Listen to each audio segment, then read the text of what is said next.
लोकसभा चुनाव को लेकर 2024 का प्रथम चरण शुरू हो चुका है। मतदान को लेकर लंबी लंबी कतारें देखने को मिल रही हैं। इसी बीच हिंसक की खबरें भी सामने आ रही हैं। जुड़ते हैं हम चाणक्य न्यूज इंडिया के संपादक अशोक मिश्रा से। धन्यवाद मुस्कान। जैसा कि आज लोकसभा के फर्स्ट फेज के 21 राज्यों में केंद्र शासित प्रदेशों की 102 सीटों पर वोटिंग शुरू हो गई है। सीटों के हिसाब से यह सबसे बड़ा फेज है।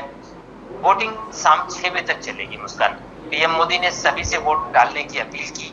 उन्होंने हिंदी, तमिल, मराठी समेत 5 भाषाओं में ट्वीट किया है।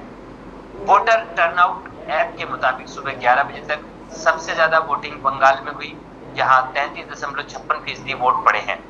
सबसे कम वोटिंग लक्षद्वीप में हुई है, यहाँ 16.33% मतदान हुआ।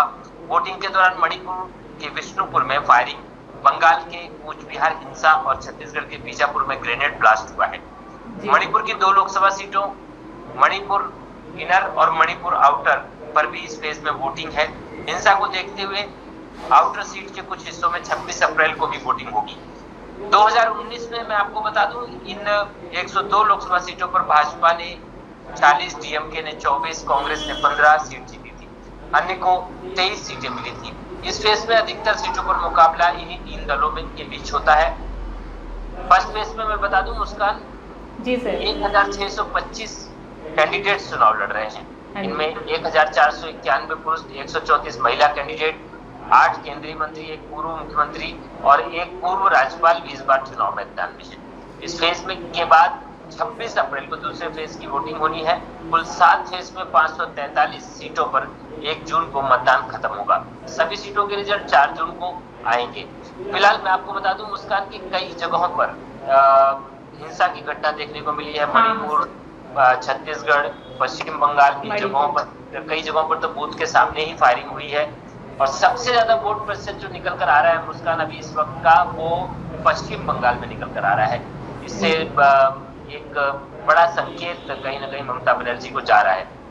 फिलहाल अभी तो ये वोट परसेंटेज जो मुस्कान निकल के आया है वो बंगाल में 33% निकल कर आया है। सबसे ज्यादा मतदान बंगाल में 16% निकल कर आया है। जी मुस्कान, क्या आप चाहते हैं दुनिया में दिखना? क्या आप चाहते हैं कि आपका YouTube और वेब पोर्टल की खबरों को टीवी पर दिखाना? सही रास्ता नहीं मिलता, पैसे होते हैं बर्बाद, विज्ञापनों के लिए दर दर भटकना पड़ता है, फिर भी नहीं मिलता, सूचना विभाग आपको अहमियत नहीं देता। सभी समस्याओं का हल है हमारे पास। Chanakya media network private limited लेकर आया है सभी यूट्यूबर और वेब पोर्टल के लिए सुनहरा मौका।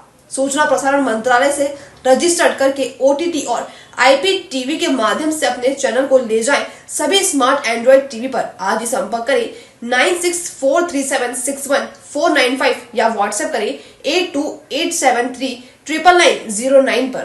अब आप भी बन सकते हैं सिटीजन जर्नलिस्ट, लड़ सकते हैं अपनी लड़ाई खुद। अपने हक की लड़ाई में चाणक्य न्यूज इंडिया है आपके साथ। आज ही प्ले स्टोर से डाउनलोड करें चाणक्य न्यूज इंडिया का मोबाइल ऐप। उसके बाद मेरा पोस्ट पर जाकर अपनी खबर अपडेट करें फोटो के साथ। हम बनेंगे आपकी आवाज। देश का तेजी से बढ़ता नेटवर्क, सच दिखाते हैं हम। जय हिंद। खबरें जो आपको सीधे जोड़ती हैं हमसे, जिनका आपकी जिंदगी पर होता है सीधा असर। खबरों की वही तस्वीर,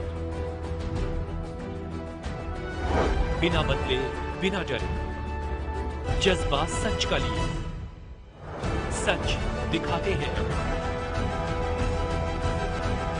चाणक्य न्यूज इंडिया, हम हैं हिंदुस्तानी।